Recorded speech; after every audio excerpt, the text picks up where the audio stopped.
किसानों के नाम पे थी, तो वो किसानों को पता ही नहीं कि यहाँ से रोड जाने वाली है। तो इनके जो चमचे थे उनको सब दौड़ा, अरे साले ये जमीन है इसकी खरीदो। ये लोग गए किसानों के पास में, पैसा किसान जमीन बेचनी है, किसान ना बेचनी नहीं, फिर नहीं बेचो साहब, नहीं बेचनी नहीं मेरे को, अब मेरे को मालूम मेरी जमीन का भाव 10 लाख 5 लाख रुपए एकड़ है, बेचनी नहीं। तो साला बहुत ही बेवकूफ दिखता है, 10 लाख की नहीं बेचनी नहीं साहब मुझे। अच्छा ठीक है भैया, अरे नहीं यार कुछ कर कर 8 लाख कर 9 लाख का, ऐसा करके लोगों ने इनकी जमीन 5 9 लाख 10 लाख में हत्या की। वो जमीन के सर इन्होंने 5-5 करोड़ रुपए एकड़ से इनको पैसे दे दिए, ये इन्हीं के सारे चले चपाटे। तो 75,000 करोड़ रुपए जो बने ना, यानी 110 करोड़ पर किलोमीटर का गवर्नमेंट का खर्चा है, जबकि रोड जो है टोल टैक्स में बनी है और बीओटी बेसिस पर बनी है। अभी इनके बाद में अभी पैसा नहीं है, उसके बावजूद भी ये लोग रोड बना रहे हैं। उसका नाम है शक्तिपीठ मार्ग। शक्तिपीठ का मतलब क्या है? शक्तिपीठ का मतलब क्या है कि ये रास्ते के ऊपर से जाएंगे तो आपको 6 मंदिरें हैं, वो मंदिरों का दर्शन आपको करना है, तो आपकी शक्ति बढ़ानी है तो करके शक्तिपीठ मार्ग, नागपुर से तो गोवा। अब इसके पीछे का असली रीजन क्या है मैं आपको बताता हूँ। बदमाश है, रास्ते सारे कहां से बना रहे हैं? नागपुर से मुंबई गया, नागपुर से ही गोवा गया। तो इसके पीछे का असली रीजन ये है कि इन्होंने अडानी को बेची है सारी की सारी खदानें गडचिरोली की। फिर वहां से अगर उसको ट्रांसपोर्ट करना है मटेरियल, तो वो एक तो बॉम्बे पोर्ट से जाएगा, या बॉम्बे पोर्ट समझ लो बंद हो गया कुछ, तो फिर वो गोवा पोर्ट से जाएगा। तो सरकार के पैसे से रोड बना के दे रहे हैं, जबकि इनके पास में पैसे नहीं है और देश के ऊपर कर्जा। कर्जा किसके ऊपर है? अभी देखो 75,000 करोड़ का जब रोड बना है, और पैसा कितना खाते हैं आज के जमाने में, कितना परसेंट होगा? नहीं 40% आज का है, लेकिन उस समय पे 20% का था। तो 75,000 करोड़ के ऊपर 20% पैसे खाए, तो कितने पैसे? 15,000 करोड़ तो सर रोड का अलॉटमेंट में भाग दिए, पैसे खा लिए। अभी 40% टक्के गए। अभी मुंबई का जो मैंने अभी परसों को एग्जाम दिया, वो टोटल 40% का डिस्ट्रीब्यूशन है, और डॉक्टर लोगों का भी वही हो गया, 40% के नीचे पैसे नहीं खाते डॉक्टर। तो ये हालत है देश की। तो दोस्तों मतलब ऐसा है कि ये जो मैं तो अभी आपको इसके ऊपर ही बताया, काय के ऊपर बताया, हेल्थ और ये गवर्नमेंट की जो ये है, इसके ऊपर का मैंने आपको सारा का सारा जिक्र बताया। अभी बात में देखिए अभी कि ये जो प्रगति की इसके ऊपर का मैंने डॉक्टर को बताया, उसके बाद में ये कोर्टों का देख लिया आपने कि एक छोटी इमारत थी, उसके जगह पे 5-5 मंजिल की बड़ी बड़ी इमारतें बन गई। वकील हो गए क्योंकि झगड़े पर लोगों की केसेज जो है ना 10-10 15-15 साल चल रही है, लोगों को न्याय मिलता ही नहीं है। तो ये एक हालत हो गई। और पुलिस की हालत देखो, क्या आपको पता है कि ऐसे कई कंट्रीज है कि जहां पर सरकार ने जेलें बंद कर दी, जेलें नहीं है, पुलिस नहीं है, क्योंकि सारा विजिलेंस तो आजकल सर्विलेंस से हो रहा है, कैमरे से हो रहा है, पुलिस ही नहीं है। मुश्किल से एक आधे गांव के अंदर 5-10 पुलिस रहती होंगी, और उन्होंने ये कर दिया। कई देश ऐसे हैं, कई देश ऐसे कि जहां पे आज डॉक्टर भी नहीं है, पुलिस भी नहीं है। तो प्रगति इसको बोलते हैं कि ये सारे जीरो हो गए। अकोला में 6 डॉक्टर थे, 6 के 2 होते थे, मैं समझता हूँ कि हम प्रगति की ओर जा रहे हैं। अगर 2 पुलिस थाने थे तो उसमें से एक बंद होना चाहिए था, तो हम बोलते थे कि हाँ प्रगति हो रही है, स्लो हो रही है, हो रही है। तो ये सारी की सारी एक ये विषय मैंने आपको समझा दिया किस तरीके से हमने सारी चीजों की तरफ देखना चाहिए। और ये सारी चलाने के लिए सरकार ने जो करके रखा है कि ज्यादा से ज्यादा आप बीमार गिरने चाहिए, तो आपके पेटों में जो मैंने बताया था कि आदमी बीमार कब गिरेगा? पेट में जब गलत जाएगा। और पेट में, और उसके बाद में गलत जाने के बाद में भी क्या वो डॉक्टर के पास में डायरेक्ट वो क्या बोलते हैं उसको, फार्मास्यूटिकल की दुकान में जाके बोलेगा फलानी दवाई दो, या उसको बीच में कोई एजेंट चाहिए? डॉक्टर चाहिए। तो डॉक्टर होगा एजेंट, इनको दवा लिखने वाले। तो इसीलिए इनको ये देखा कि साले 1 लाख में जो डॉक्टर बनाए तो नालायक है, साले कुछ दिखता ही नहीं है। तो इसलिए बेटर है कि ये ऐसे बूचर्स बना दो, इसलिए 25-35 करोड़ वाले डॉक्टर बना दिए। उसका ये सारा का सारा चक्कर है। और आदमी को बीमार गिराने के लिए इन्होंने क्या क्या कर दिया है, तो आपके पेट में गलत चीजें डालने के लिए इन्होंने क्या कर दिया आपको, हर आदमी को कंपलसरीली क्या क्या खाता है? तेल, नमक और सब्जी। तो तेल में आपको क्या, आप क्या खा रहे हो? तेल कौन से तेल है बाजार में? पाम ऑयल और सोयाबीन तेल, और उसके बाद में कॉटन चिप, और दूसरा क्या है? Rice bran oil. हाँ वही राइस ब्रान ऑयल। तो आप मुझे बताइए कि अगर आप चावल अपने क्या बोलते हैं उसको, सोयाबीन का तेल खाते हो, कितने लोगों को पता है कि उसके अंदर कितना परसेंट ऑयल होता है? 9%। और फली दाने में कितना तेल होता है? वो होता है 48% तक, 40 से 48% तक किस्म के ऊपर डिपेंड है। तो एक तरफ है 40 से 48% जिसमें ऑयल है वो, और ये कि 9% वाली क्यों निकाल रहे भैया आप? और सोयाबीन ये तेलवान है, दलहन है या तिलहन है, क्या है ये? दलहन है भाई, दलहन है, फिर तेल क्यों निकाल रहे उसका? तो दोस्तों बात ऐसी कि वो तेल नहीं है उसके अंदर का, उसको जो निकाल रहे हैं उसके अंदर से, उसका नाम है ट्रिप्सिन। ट्रिप्सिन क्या है? ये बहुत ही खतरनाक तरीके का जहर है, ये बहुत ज्यादा टॉक्सिक है। और सोयाबीन, आप में से कितने लोग हैं कि जो सोयाबीन खाते हैं? चलो हाथ ऊपर करो। सोयाबीन खाते हो आप? सोयाबीन खाते हो? कैसे खाते हो सोयाबीन? क्या खाते हो? फली? तेल छोड़ दो, डायरेक्ट फली तेल। हाँ वो भी ठीक है, कितना बनती है बड़ी वगैरह? कोई वो जो नॉनवेज का शौकीन है उसको साला नॉनवेज खाने नहीं, वो बड़ी खा लेता है। तो ये सोयाबीन ये खाने की तो चीज है नहीं, फिर सारी पैदा क्यों हो रही है? वो पैदा हो रही है ये एनिमल फूड के लिए, प्रोटीन के नाम पे। और ये कहाँ जा रही है मैक्सिमम? ये जा रही है अमेरिका में। अमेरिका में लोग क्या खाते हैं? नॉनवेज, सुअर खाते हैं। तो सुअरों को सबसे सस्ता प्रोटीन देना है तो क्या है? तो ये सोयाबीन है करके उनके सुअरों के लिए हम लोग गधे यहाँ पे सोयाबीन पैदा कर रहे हैं। पूरे दुनिया में जितना सोयाबीन पैदा होता है उसमें से भारत में कितना सोयाबीन परसेंट होता है? 5%। हम सिर्फ 5%, जितना कंजम्पशन है ना दुनिया का, उसमें सिर्फ 5% मात्र है हमारा सोयाबीन। तो सोयाबीन में हम क्यों लगाना चालू कर दिए हैं? क्योंकि हमारी मजबूरी हो गई है, क्योंकि जंगली जानवर हर पीक को खा जाते हैं, लेकिन वो सोयाबीन को बिल्कुल हाथ नहीं करेंगे, क्यों एक आदमी? अब जिसको जंगली जानवर खाता नहीं, लेकिन हम आदमी उसको खा रहे हैं। तो ये मजबूरी हो गई किसानों की, इसलिए लगाना पड़ रहा है। हम शहरी जानवर है ना जी। तो ये एक बात हो गई है इसके अंदर की। तो ये इसके अंदर का ट्रिप्सिन जो है वो निकालना पड़ता है, क्योंकि ये ट्रिप्सिन के साथ में सोयाबीन डायरेक्ट अगर सूअर को खिलाए तो क्या होगा? वो ट्रिप्सिन वो सूअर के बॉडी में जाएगा, और उसके बाद में जब हम उसको खाएंगे तो हमारे भी बॉडी में जाएगा। इतनी अक्ल अमेरिकन को है करके वो हमसे क्या लेते हैं? DOC, D oiled cake. तो वो ये सोयाबीन के अंदर का जो तेल, वैसे तेल कैसे निकालते हैं आपको पता है ना? फली का है या कोई भी जो सोयाबीन सूर्यफूल है इसका, वो क्रशिंग करके निकालते हैं, दबा के क्रशिंग करके तेल निकलता है वो। लेकिन इसका तेल कैसे निकालते हैं? Solvent extraction. क्यों? क्योंकि वो इतना कम परसेंट है, निकलता ही नहीं है। फिर उसको क्या करो? पाउडर बनाओ। पाउडर बना के उसको सॉल्वेंट में डालो, और सॉल्वेंट को साला 200 डिग्री के ऊपर ये करो, गर्म करो उसको। फिर 200 डिग्री में होने के बाद में वो भाप बन जाता है पूरा का पूरा सॉल्वेंट, और वो उड़ते उड़ते उसमें से वो ट्रिप्सिन खींच लेता है और उड़ जाता है ऊपर। फिर इधर चेम्बर बनी रहती है 100 डिग्री वाली, उसके अंदर वो तेल जमा हो जाता है। 200 डिग्री के ऊपर वो क्या बोलते हैं, वो वापिस से जो सॉल्वेंट है वो भी रीगेन हो जाता है। ये प्रोसेस है। मैं टेम्परेचर का फर्क का वो छोड़ दो भाई, कोई टेक्निकली बहुत ज्यादा है, लेकिन मैं आपको सिस्टम समझा रहा हूँ। तो ये तरीके से वो सारा जमा हो जाता है ट्रिप्सिन। अब ये ट्रिप्सिन सारा बहुत जमा हो रहा है तो क्या करे? अमेरिका के कायदे कानून इतने बेकार है कि वो जमीन में नहीं डाल सकते आप, उसको समुद्र में भी नहीं फेंक सकते। और सबसे बेकार बात ये है उसकी ट्रिप्सिन की कि वो बायोडीजल भी बन नहीं सकता, फायर नहीं होता है। नहीं तो फिर उसका साल तेल क्या बोलते बायोडीजल बना के ट्रकों में जलाया जा सकता था, इंजनों में, वो होता नहीं। फिर क्या करे इसका?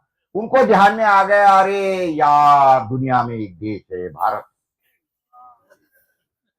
इनको तो डेटा कितना भी महंगा हो गया चलता है, लेकिन खाना महंगा हो गया तो किसान भी बोलता है हाँ बड़ी महंगाई बढ़ गई है।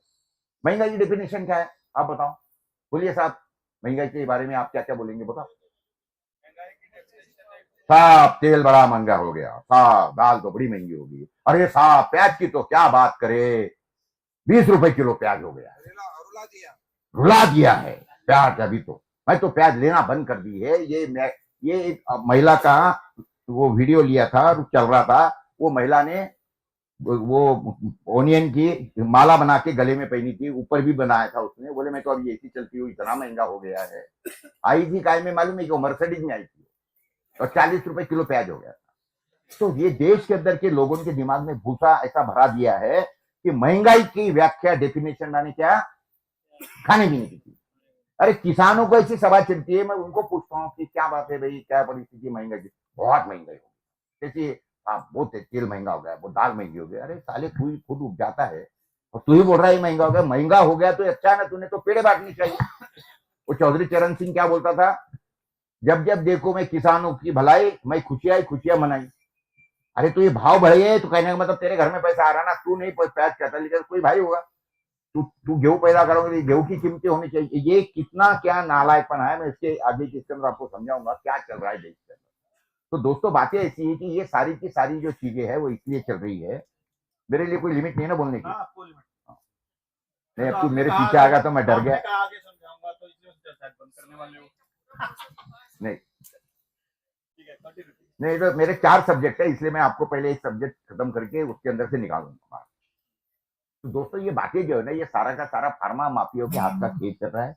लोगों की तबीयत खराब करने के लिए उनके पेटों में गलत चीजें डालो खाने के अंदर के। आपने देखा जीएम खा रहे हो आप, तेल का मैंने बता दिया, जीएम का डाल रहे हो आप। आपको मालूम है जीएम का मतलब क्या होता है? Genetical modified. जेनेटिकल मॉडिफाइड का एक आधा एग्जाम्पल दे दो कि what is the genetical modified. BT का कॉटन तो मालूम है आपको, वो तो जेनेटिकली मॉडिफाइड है, वो छोड़ो। लेकिन वो गवर्नमेंट ने क्या बोला, नहीं ये तो आदमी के पेट में नहीं जाता। अब एक कपास पेट में नहीं जाता, लेकिन वो सरकी का तेल निकाल के वो तो पेट में जा रहा ना हमारे। एक ये विषय होगा। दूसरा, वो खत्म कर दिए, सारे बीज खत्म हो गए, सारे के सारे जो बीज है सारे खत्म हो गए। मैं आपको एकदम सिंपल भाषा में समझाता हूँ कि जेनेटिकल मॉडिफाइड का व्याख्या क्या है। एकदम सिंपल। देखिए आप करेला खाते हो, करेला खाते हो, करेला क्यों खाते हो आप? कि भाई ये डायबिटीज से दूर रखता है, ये हेल्थ के लिए बड़ा अच्छा होता है। लेकिन वो करेला के अंदर का जो कड़वेपना है वो अगर आपने निकाल दिया और उसके बाद में उसको मीठा करवा दिया, कितने लोग हैं कि जो बाजार में जाके करेला खाते हैं, मुझे बताओ, हाथ ऊपर करो।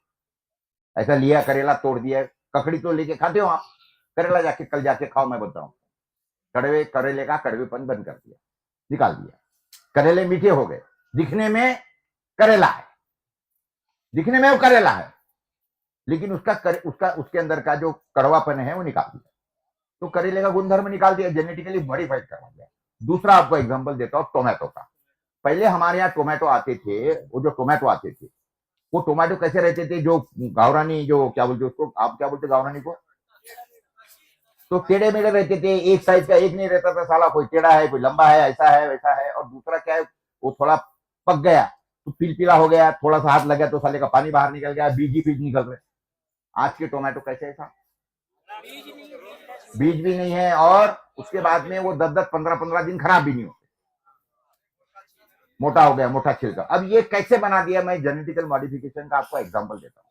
जब इन्होंने उसको सोचा कि अभी इसके, अच्छा उसके बाद में वो टोमेटो का टोमेटो केचप नहीं बन सकता था क्योंकि बहुत ज्यादा पानी था, बहुत ज्यादा सीड के अंदर।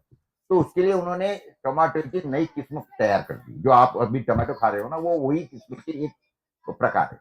इन्होंने क्या कर दिया टोमेटो के अंदर, वो टोमेटो का जो छिलका पतला था तो वो पतले छिलके का थोड़ा मजबूत और मोटा छिलका करने के लिए इन्होंने इसके अंदर काप लेदर का जीन डाल दिया। काप समझते हो आप, गाय का बछड़ा, उसका जीन डाल दिया। दूसरा, उसके अंदर मगज ज्यादा चाहिए, यानी पल्प ज्यादा चाहिए, फल ज्यादा चाहिए, तो क्या कर दिया, बांगड़ा नाम का एक मच्छी आता है, बड़ा गोल कुटुंब रहता है, उसका जीन उठा के उसमें डाल दिया। तो मोटा भी हो गया, उसके अंदर मगज भी आ गया, और उसका छिलका है मजबूत हो गया। अभी केला, और उसके अंदर के सीड निकाल दिए। जो घर में टोमेटो आता है वो सीड डालो आप, कोई उगेगा नहीं उसमें से। तो ये तरीके से उसका सारा क्वालिटी बदल दिया। और वो जो टोमेटो आप खा रहे हो, जो आदमी बोलता है कि मैं जैन हूं, तो जैनों के लिए बता देना, मैंने ये बता रहा कि बेटा जो टोमेटो खा रहा है ना, वो गाय का मांस भी खा रहा है तू, और उसके बाद में मच्छी भी खा रहा है। ये हकीकत बता रहा हूं मैं आपको, इसके अंदर कोई मेरे हाथ की नहीं जोड़ रहा हूं। तो ये हर एक इसके अंदर इन्होंने इस तरीके से सारा जो जेनेटिकली मॉडिफाइड सारा करवा दिया। पालक क्यों खाते हो आप? क्योंकि उसके अंदर आयरन होता है करके आप पालक खाते हो। तो अभी जो आप पालक खा रहे हो, वो पहला जो पुराना पालक था वो डार्क ग्रीन कलर का, डार्क ग्रीन कलर का। ये भाई साहब का जो टी शर्ट है ना, करीब करीब ऐसे कलर का पालक रहता था। अभी जो पालक हो गया है वो पालक हो गया है एकदम जैसे पैरेट रहता है ना, पैरेट, तोता, वो तोते के कलर का हो गया है। तो उसके अंदर से ये सारा का सारा आयरन निकाल दिया, और आप जो खा रहे हो पालक, उसके अंदर आयरन नाम का कुछ नहीं, जीरो आयरन है, तो खा रहे हैं हम लोग। तो हो क्या रहा है मालूम है क्या, कि हम इधर खा रहे हैं। आज दुनिया के अंदर या देश के अंदर आपको दो टाइप के, दो किस्म के लोग मिलेंगे। एक तो सुक्कट, क्योंकि उनको वो जो चाहिए न्यूट्रिशन मिल नहीं रहा है, और दूसरे ये मोटे साले। यानी सबसे ज्यादा ओबेसिटी का प्रॉब्लम हमारे देश के अंदर, और सबसे ज्यादा ओबेसिटी का प्रॉब्लम है अमेरिका के अंदर। सारे वहां जाओ आपको तो दिखेंगे ये साले सारे सुअर के सुअर ही घूम रहे रस्ते के ऊपर। हकीकत है, मोटे, जो खा भी सुअर का मांस रहे हैं और बहुत खाते रहते हो जब देखो तब। तो ये तरीका होगा। और दूसरी बात है, लोगों की आदतें खराब कर दी उन्होंने, लोग ज्यादा बीमार गिरने चाहिए। तो आपने देखा कभी जापानीज और चाइनीज, कभी आपने मोटा देखा? नहीं। क्यों नहीं देख रहे? क्यों नहीं देख रहे? क्योंकि वो हमेशा उदर भरन नो है जानी ये है यज्ञ करो। यानी पेट जो है आपका, खाना नहीं खा रहे हो, ये आप अग्नि कुंड के अंदर आहुति दे रहे हो। ये हमारी संकल्पना है पुरानी। मराठी में हमारे यहाँ बोलते हैं कि दानी जे उदर उदर उदर माने पेट। ये सिर्फ पेट भरना नहीं है, तो आप क्या बोलते यज्ञ, आप यज्ञ कर्म कर रहे हो, यानी यज्ञ के अंदर आहुति चढ़ा रहे हो। तो कहने का मतलब, अगर कोई अग्नि बुझा है और उसके अंदर आपने कुछ डाल दिया तो क्या निकलेगा? धुआं। तो सारा धुआं ही निकलता है, क्योंकि हमारे पेट, हमारी आदतें कैसे खराब करती है। बीवी को बोले गर्मा गर्म खिला, इधर गर्मा गर्म खाएंगे, उसके बाद में ऊपर से ठंडा माने कोका कोला। अरे तो गर्म पिया क्यों भाई? खाने के लिए बीवी को तकलीफ दे रहा है, ठंडा खाना था ना। आइसक्रीम खाएंगे साले, ऊपर से खाना खाएंगे। और आइसक्रीम खाने वाले तो इतने गधे मैंने देखे साहब कि मैं आपको बता नहीं सकता। झगड़ा करते रोज रात को, खाना हो गया कि कहा जा रहा है आइसक्रीम खाते आ रहे भैया जा। और आइसक्रीम, अभी आइसक्रीम दूध का भी बनता नहीं, वो सारा वनस्पति घी का बन रहा है। अब छोड़, तो ये कहने का मतलब इन शॉर्ट, खाना इतना खराब कर दिया, हर आदमी बीमार गिर रहा है, और उसके बाद में ऊपर से उसको ये दे दिया वैक्सीन, धोखा, जैसे साले मरो। उसके बारे में सुजन ने तो बताया कि वैक्सीन के अंदर ग्राफीन ऑक्साइड क्यों डाले गया है, क्या भरे हुआ है, कैसा। क्या कभी आपने ग्राफीन ऑक्साइड के ऊपर का एक वीडियो देखा? एक ग्राफीन, वो किसने बनाया मालूम है आपको? आपने विजय भटकर का नाम सुना है? ये जिसने कंप्यूटर, सुपर कंप्यूटर बनाया वो है, ये उसने एक वीडियो बनाया। वो देखिए, मैं आपको भेजूंगा, मेरे पास में है। अभी ये रहता तो मैं आपको यही बता देता। इतनी सी ये नाखून की जितनी टैबलेट ली है उसने, नाखून की इतनी, और उसको लगाया आग, यानी वो ये बता, उसके ऊपर उसने वो डाल दिया उसके ऊपर। साहब वो एक, ये इतना बड़ा हॉल भर गया, उसके जो राख निकली ना, इतने से टैबलेट से ये हॉल भर गया साहब, ग्राफीन ऑक्साइड का। अब सोचिए कि वो कितना खतरनाक होगा। ये ग्राफीन ऑक्साइड के अंदर वो सारा का सारा चक्कर है, और उसी के कारण सारे लोग बीमार गिर रहे हैं। तो इसीलिए पहले सबसे जरूरी ये है कि जिन्होंने भी लिया है गलती से, कोई कारण से वगैरह, अब लेना पड़ता था क्योंकि घूमना पड़ता था, कोई हर आदमी मेरे इतना नालायक तो था नहीं। तो क्योंकि मैं तो देखो, मैं तो हवाई जहाज की सफर किया। मैं जब ये कोरोना चल रहा था उस समय मैंने 1000 किलोमीटर की साइकिल यात्रा निकाली, गांव खेड़े के अंदर घूमा मैं, 6 जिलों के अंदर पूरा साइकिल लेके घुमा कि सालों मत डरो, मत लो, मत डरो, मत लो, कुछ नहीं। मैंने देखे कि साला गांव खेड़े में तो वैसे भी कोई ले नहीं रहा था।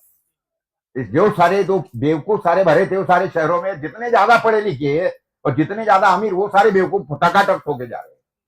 ये हुआ है, लाइन लगा लगा। और बता अरे तूने लिया कि नहीं? मैं तो लिया, मैं अभी वो इसके लिए भी आ रहा, बोले बूस्टर लेने के लिए भी आ रहा। अब ये हुए। और आज दूसरा मेरा चैलेंज है आपको कि जिसने बूस्टर डोज लिया और ऊपर से उसने वो रेमडेसिविर इंजेक्शन लिया, ऐसा आदमी मुझे जिंदा बता दीजिए, मैं उसको 1 लाख रुपए दूंगा। तो कोई नहीं बचा। हाँ भाई, आपने रेमडेसिविर भी लिया, 3 डोज लिया, तो ऐसा समझिए आप बच लिए इसके लिए गए क्योंकि वो डॉक्टर जो था वो कमीना था, आपको वो इंजेक्शन के डोज के जगह पे आपको ग्लूकोज का पानी चढ़ा दिया। तो डॉक्टर के कमीने बना के कारण आप जिंदे हैं, तो डॉक्टर के नाम की माला जप करो। ऐसा हो ही नहीं सकता था। और आपको मालूम है आपको कि आज सबसे ज्यादा डिमांड किस आदमी की है? कौन से चीज की डिमांड है? जो आदमी ने, जो वो पायलट के लिए, कोई भी बड़ा आदमी जो है, वो पायलट कौन सा ढूंढ रहा है मालूम है आपको? जिसने वैक्सीन नहीं लिया है ना, वो पायलट ढूंढ रहे हैं। उसको महीने के 1 करोड़ रुपए सैलरी देने को तैयार की, यार तू 1 करोड़ ले, लेकिन तू बन मेरा पायलट। क्योंकि उनको मालूम है साला ये पायलट हवाई जहाज चला रहा है, इसको देखकर मर गया, बिल्कुल ऊपर हो गया ये। ऐसे इतने कई बसेस आपने देखे होंगे, कई वीडियो चला रहा है ड्राइवर, और ये हो गया, और बस कह के लोग मर गए। तो सबसे ज्यादा डिमांड है ड्राइवर्स की। जिन्होंने वैक्सीन नहीं लिया, अनवैक्सीनेटेड ड्राइवर की सबसे ज्यादा डिमांड बढ़ी। तो ये सारी की सारी फार्मा माफियों की चक्कर है, ये सारा मैंने आपको बता दिया। एक विषय में खत्म करता हूँ यहाँ पे। अभी देखिए अगला जो विषय है ये इतना खतरनाक है, ये भी आप पहले समझना जरूरी है आपके लिए। अभी देखिए बातें ऐसी हमारे देश के बारे में, आजादी हमारे को 150 साल के बाद में, अभी थोड़ा सा करके लगे तो आप वापिस से उसको दूसरा सेशन डाल सकते हो उसके अंदर, क्योंकि लंबा चौड़ा बहुत ज्यादा हो जाएगा तो आपको भी ट्रांसफर करने के लिए दिक्कत हो जाएगी। क्या हो गया, ये सेशन कितना लंबा चला? अरे वाह, बहुत झेल रहे हो यार मेरे को आप।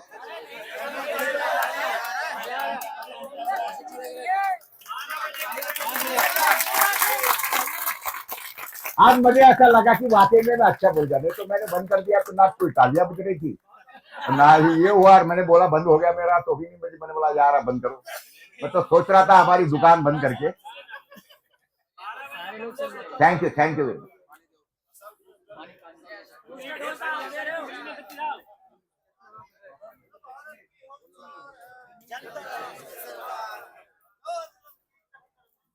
हो जाए घोषणाबाजी हो जाए एक बार, क्या है?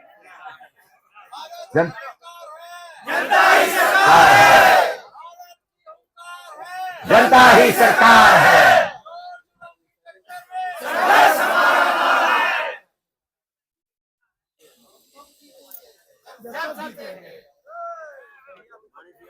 दे बेटा एक बार पानी पिला दे, रहेंगे है यहाँ पे है पानी। पानी गर्म ही पीता हूँ मैं, कभी ठंडा पानी नहीं पीता। ठीक है ना, चलता है, नॉर्मल है।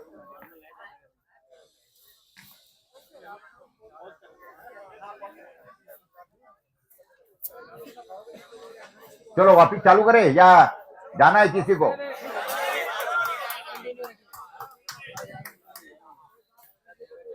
अभी अगला विषय ऐसा है, देश हमारा जो देश है दोस्तों, ये अंग्रेजों की गुलामी से 150 साल के बाद में आजाद हुआ। कैसा हुआ, क्या हुआ, वो अलग हिस्ट्री है, आपको सबको पता है, उसके ऊपर मैं बहुत ज्यादा आपका समय नहीं लूंगा। जिन्होंने शहादतें दी ये हो गया। लेकिन क्या आपको मालूम है, आप अगर दुनिया में कहा चले गए, जापान में पर्टिकुलरली चले गए, कहा अगर जापान में आप गए तो आपको पता है कोई जापानी आपको घर को नहीं बुलाता।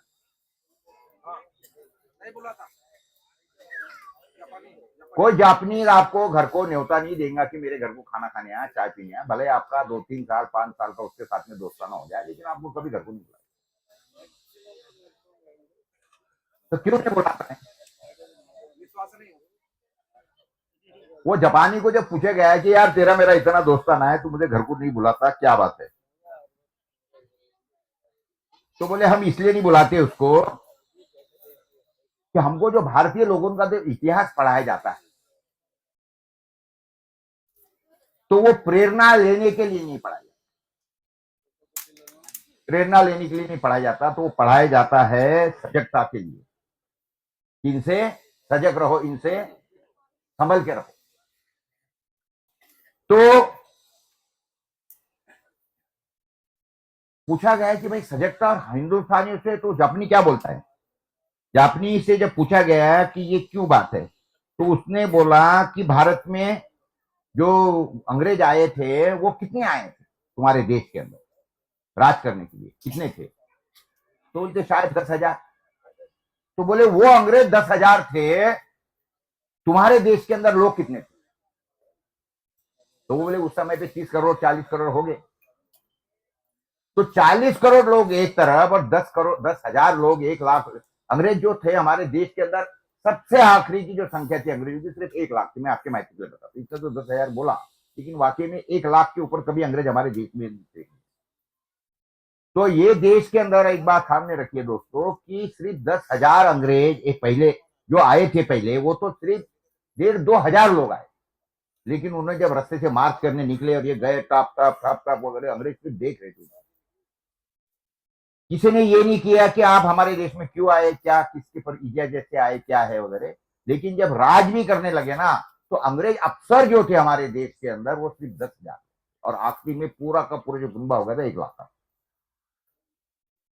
तो जब बोले 1 लाख के ऊपर ये नहीं थे, तुम 30 करोड़ थे, तो बोलिए आप मुझे कि बोले आपके ऊपर जो अन्याय अत्याचार हुआ वो किसने किया? अंग्रेजों ने की। उनकी हिम्मत थी 1 लाख लोगों की या 10,000 लोगों की। वो किसने किया? आप ही ने किया। जालियनवाला बाग के अंदर जो गोलियां दागी गई और हमारे लोगों के ऊपर यानी सरदारों के ऊपर गोलियां चलाई गई, क्या आपने वो पिक्चर देखी है? वो जालियनवाला बाग के ऊपर इसने बनाई हुई है। हैं? नहीं नहीं, उधम सिंह नहीं, अभी लेटेस्ट पिक्चर आई है, इसने अक्षय कुमार, केसरी टू। वाह क्या बात है, पिक्चर जरूर देखिए केसरी टू साहब, तो पता लगेगा। जिस तरीके से उसने फिल्माया, जिस तरीके से मारे गए ना, तो मारने वाले तो सारे के सारे हमारे इंडियन सोल्जर्स थे नलायक। तो सिर्फ अंग्रेजों की गुलामी करने आए थे, सारी नौकरी कर रहे थे वो चंद रुपयों के लिए। लेकिन वो सारे लोग